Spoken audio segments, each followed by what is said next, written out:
bit about what your company does, like in broad terms. Sure. So Paygilant specializes in protecting all mobile payment and mobile transactions against fraud attacks, because the market is changing and all traditional payments are now transitioning into digital payments. So people less and less use their plastic cards, and they use mostly their mobile devices for many things, and also for paying with it. So they transfer money using mobile devices, either using the bank's app or fintech apps like P2P money transfer.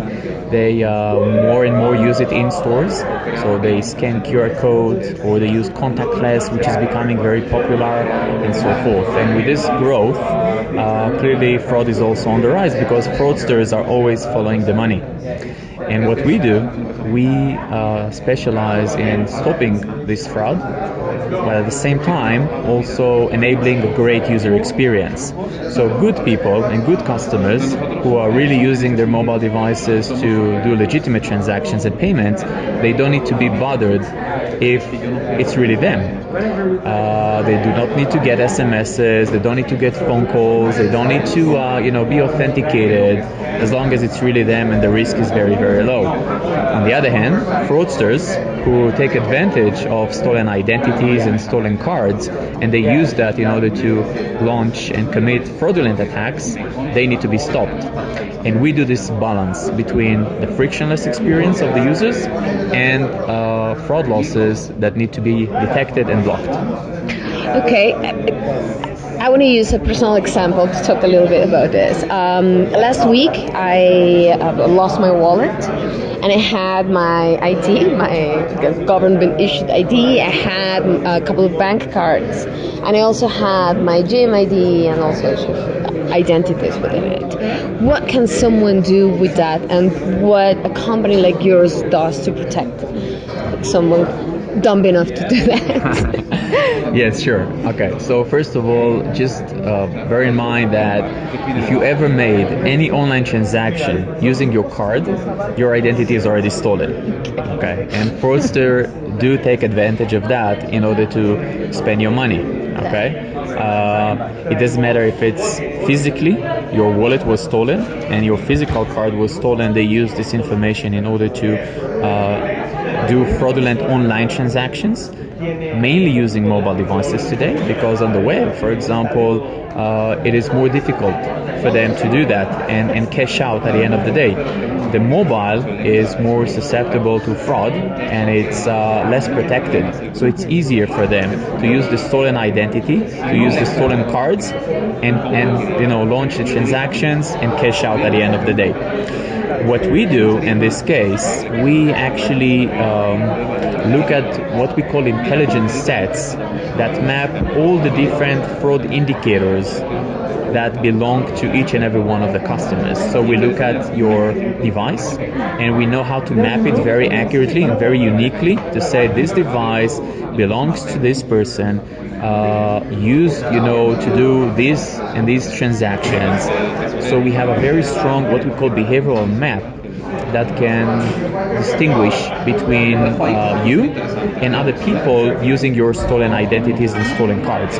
So if someone stole your wallet, either digital wallet or physical wallet, and they use the information to spend your money, we will be able to detect that it's not you, and we'll be able to stop it before the money even leaves the account. Okay, thank you. What do you think it's one of the main fronts of these new technologies? Like, where are these technologies going to evolve? Where are they heading to?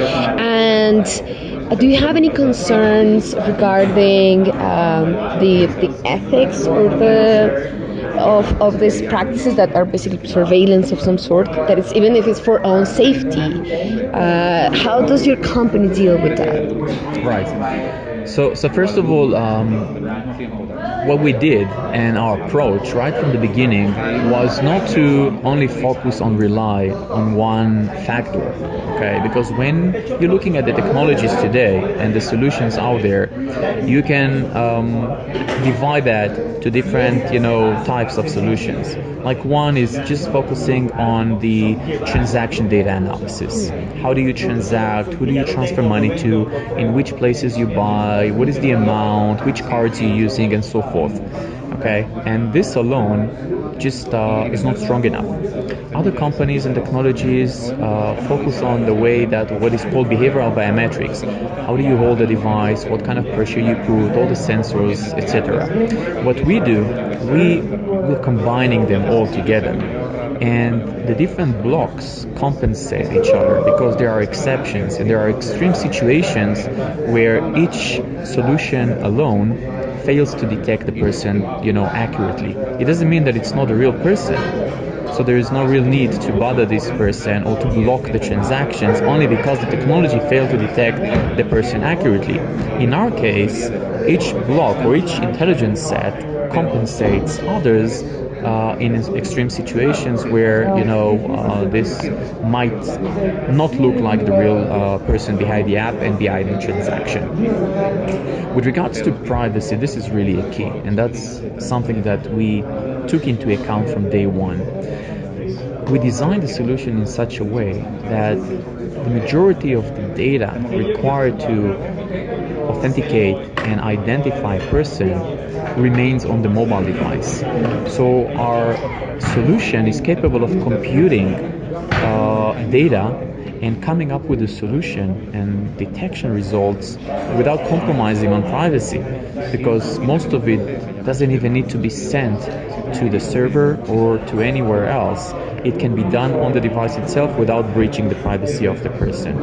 So this is definitely a key issue. And now with all the new change with regards to privacy, GDPR and other regulations, this is now taken into account because the market and the industry just realized that, there has to be a stop to how much you can penetrate and invade, people's privacy. Why do you think that Israeli companies focus so much on innovation and high tech? I think first of all, it's part of our culture. I'd say that it has to do with, if you ask me, it has to do with survival, because Israel is a small country which is among many enemies, and you have to be innovative all the time on all fields and aspects and domains. It could be security, it could be defense, it could be agriculture, or anything else. So I think first of all it has to do with the Israeli culture of being innovative all the time, inventing new things. Clearly with technology, it's army units, and not only army units today, which really produce very smart and intelligent brains. That's one thing. The other thing, which I'm sure is a key success factor and what makes Israel one of the leading countries for innovation, has to do with failure, or we're not afraid to fail. Even if you try something and you fail, that's fine, you just try it again. And there are so many examples where companies failed, or people and entrepreneurs failed once, even twice, but then succeeded, on the third and fourth time. And I think that this is really, again, it goes back to the culture of not being afraid to fail and just keep being innovative until you make it work, until you succeed. Why do you think that Mexico has, especially in the last year or two, has become so interested in connecting with Israel? So I believe that first of all, Mexico is really growing and developing, and with this development and growth, Mexico is looking to be in the forefront, okay, of technology. There are advanced banks here. The financial market is really advanced as well, and with that, first of all, they need to compete and differentiate themselves. That's one thing.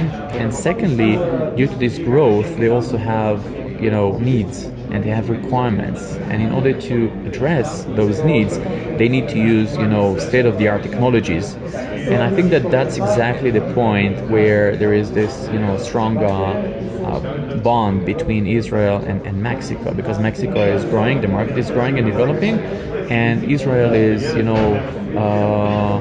Israel keeps generating and producing innovative technologies which can be used by Mexican companies. What do you see in the future for this relationship between Israeli companies and Mexican companies or the government? The near future, I'm sorry. Yes, I'll tell you that, my experience just from the last 2 days is that there is a great need. And I think that the relationship between Israel and Mexico will just get stronger with more and more projects that will, take place between Mexican companies and Israeli tech companies. So the more it happens, and that's exactly what I'm seeing here, because there is a great interest, and I think that this will be translated into actual deals and deployments and usage of the technology, and from there it will only grow. Thank you very much.